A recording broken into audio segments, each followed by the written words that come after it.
They were the masters of deception, armed with fake orders, fake command posts, and fake tanks. Now they're finally getting the thanks they deserve.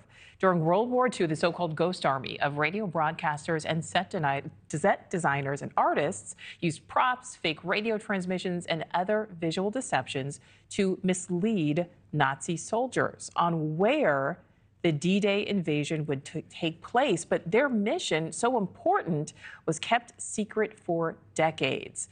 But decades of research and grassroots lobbying on their behalf, now the performers of the Ghost Army have received the Congressional Gold Medal, with the 7 known surviving members and their families attending the ceremony on Capitol Hill earlier today.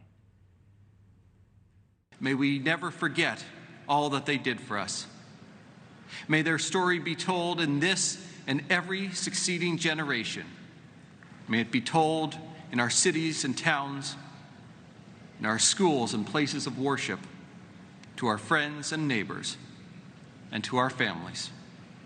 May their righteous deeds and heroic memory live with us and a grateful nation forever and ever.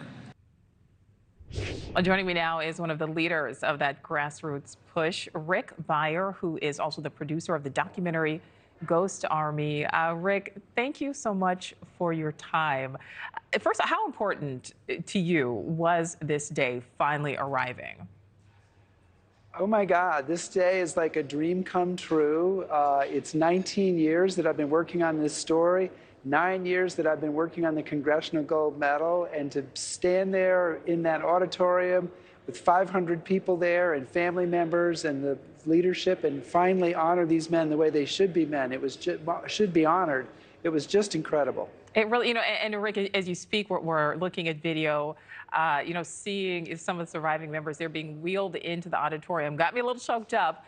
You know a lot about this extraordinary World War II unit. What fascinates you the most about the Ghost Army?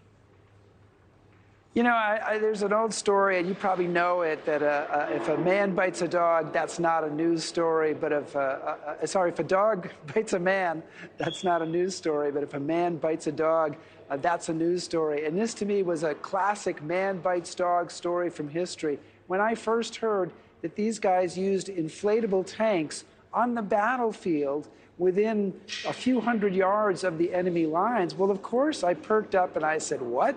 Why isn't that in my history books? And that got me started to dig deeper into the story, and just every part of it that I found was so fascinating. The sonic deception using sound, the radio deception using fake radio, and then they did what they called special effects.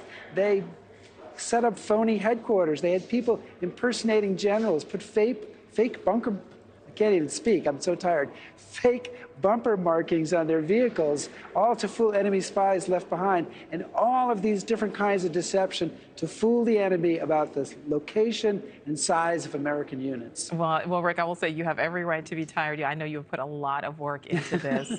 You absolutely have. If people were to take away one thing from your film, what would you want that to be?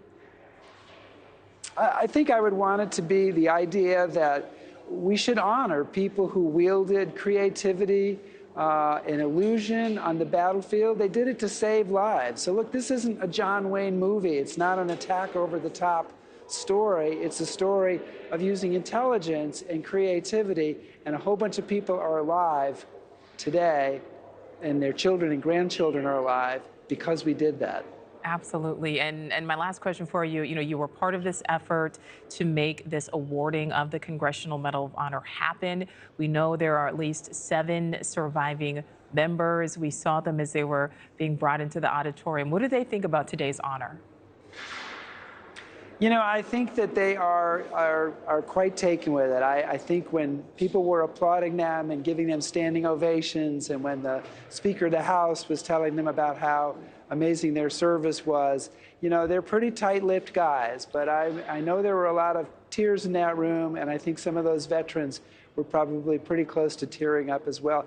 2 of them are 100 years old. Wow. That attended today. Others are 99. It's an old group of guys. They've waited a long time for this. I think they're pretty happy about it. Well, we are certainly so thankful for everything they did. This is truly a fascinating story. Producer Rick Beyer of the Ghost Army, thank you so much for your time. Thank you for watching. Go to newsnationnow.com to find NewsNation on your television provider. And don't forget to click the red subscribe button below to get more of NewsNation's fact-driven, unbiased coverage.